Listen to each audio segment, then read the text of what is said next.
다주택자의 추가 주택담보대출을 어렵게 하는 새로운 총부채상환 비율 DTI-25는 31일부터 시행된다. 금융위원회는 오늘 23일 제1차 금융위원회를 열고 신 DTI 시행과 관련한 은행업 감독 규정 등 5개 감독 규정 및 시행세칙 개정을 마쳤다. 새 DTI는 대출자가 보유한 부채를 지금보다 포괄적으로 반영한다. 현재 DTI 체계에선 부채의 기존 주택담보대출의 이자와 신규 주택담보대출의 원리금만 포함했지만 신 DTI는 기존 주택담보대출의 원금을 부채에 추가해 기존과 신규 주택담보대출의 원리금을 모두 부채로 본다. 주택담보대출을 한 건 받으면 DTI가 평균 30%가 넘기 때문에 주택담보대출 보유자가 추가 대출을 받기는 사실상 불가능해진다. 또 두 번째 주택담보대출은 만기도 15년까지만 적용된다. 대출 기한을 길게 잡아 DTI를 낮추려는 것을 막기 위해서다. 새 DTI가 적용되면 기존의 2억 원의 대출 20년 분할 상환, 금리 3.0%이 있는 연봉 6천만 원인 사람이 서울에서 또 집을 사면서 주택담보대출을 받을 경우 1억 8천만 원 만기 20년, 금리 3.0%까지 빌릴 수 있지만 새 DTI가 적용되면 5,500만 원까지만 대출받을 수 있다. 이런 계산 방식은 31일부터 새로 대출받는 경우부터 적용되며 기존 주택담보대출 만기를 연장하는 경우에는 적용되지 않는다. DTI를 산정할 때 반영하는 소득 기준도 지금은 소득 산정 시 최근 1년 기록을 받지만 앞으로는 최근 2년간 소득 기록을 확인하고 10년 이상 장기 대출은 주기적으로 소득 정보를 갱신해야 한다. 대신 장래 소득이 늘어날 것으로 예상되는 사람은 소득 산정 시 최대 10%까지 증액해 주기로 했다. 예를 들어 만 35세 애연소득이 4천만 원인 사람이 투기지역에서 아파트를 사면서 금리 연 3.28%, 20년 원리금 균등 상환 방식으로 대출을 받았다면 현재 DTI 방식으로는 2억 3,400만 원까지 대출받을 수 있다.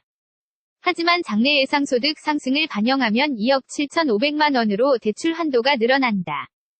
또 일시적으로 주택담보대출이 두 건이 되는 차주를 위해 기존 주택담보대출을 즉시 처분하면 부채 산정 시 기존 주택담보대출은 금처럼 이자 상환액만 반영하고 2년 내 처분 조건일 경우 두 번째 주택담보대출의 만기 제한 15년도 적용하지 않기로 했다. 올 하반기에는 총체적 상환능력 비율 DSR도 도입된다.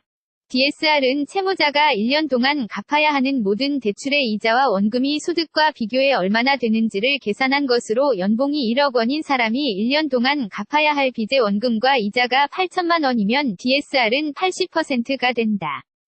다만 이를 계산할 때 전세대출은 이자 상환액만 반영되며 신용대출과 마이너스 통장은 만기가 1년이지만 통상 연장하는 것을 고려해 10년간 분할 상환하는 것으로 산정해 계산된다. DSR은 정부가 특정 기준을 강제하는 방식이 아니라 금융회사들이 자율적으로 활용하게 된다. 이달 말 새 DTI가 도입되고 올해 하반기 DSR까지 도입되면 전반적으로 대출받기가 까다로워져 가계부채의 급증세가 둔화하고 빚내서 집 사려는 사람도 줄어들 것으로 금융당국은 기대하고 있다. 사진 출처 연합뉴스 다주택자의 추가 주택담보대출을 어렵게 는 새로운 총부채상환 비율 DTI-25는 31일부터 시행된다. 금융위원회는 오늘 23일 제1차 금융위원회를 열고 신 DTI 시행과 관련한 은행업 감독 규정 등 5개 감독 규정 및 시행세칙 개정을 마쳤다. 새 DTI는 대출자가 보유한 부채를 지금보다 포괄적으로 반영한다. 현재 DTI 체계에선 부채의 기존 주택담보대출의 이자와 신규 주택담보대출의 원리금만 포함했지만 신 DTI는 기존 주택담보대출의 원금을 부채에 추가해 기존과 신규 주택담보대출의 원리금을 모두 부채로 본다. 주택담보대출을 한 건 받으면 DTI가 평균 30%가 넘기 때문에 주택담보대출 보유자가 추가 대출을 받기는 사실상 불가능해진다. 또 두 번째 주택담보대출은 만기도 15년까지만 적용된다. 대출 기한을 길게 잡아 DTI를 낮추려는 것을 막기 위해서다.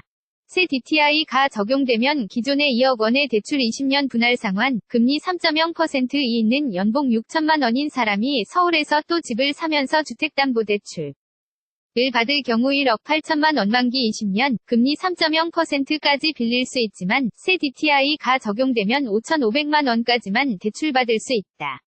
이런 계산 방식은 31일부터 새로 대출받는 경우부터 적용되며 기존 주택담보대출 만기를 연장하는 경우에는 적용되지 않는다. DTI를 산정할 때 반영하는 소득 기준도 지금은 소득 산정 시 최근 1년 기록을 받지만 앞으로는 최근 2년간 소득 기록을 확인하고 10년 이상 장기 대출은 주기적으로 소득 정보를 갱신해야 한다. 대신 장래 소득이 늘어날 것으로 예상되는 사람은 소득 산정 시 최대 10%까지 증액해 주기로 했다.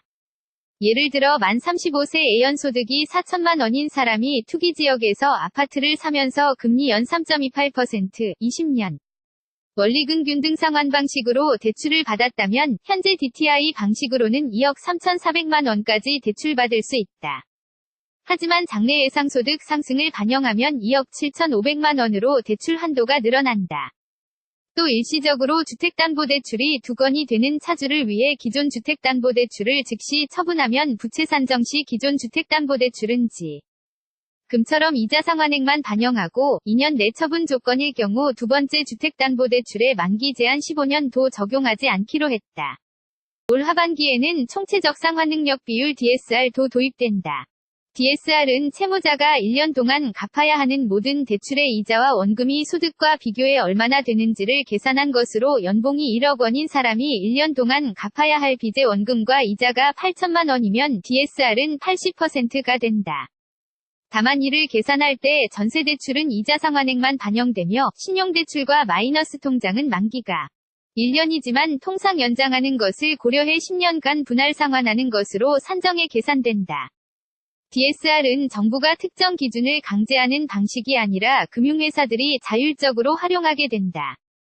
이달 말 새 DTI가 도입되고 올해 하반기 DSR까지 도입되면 전반적으로 대출받기가 까다로워져 가계부채의 급증세가 둔화하고 빚내서 집 사려는 사람도 줄어들 것으로 금융당국은 기대하고 있다. 사진 출처 연합뉴스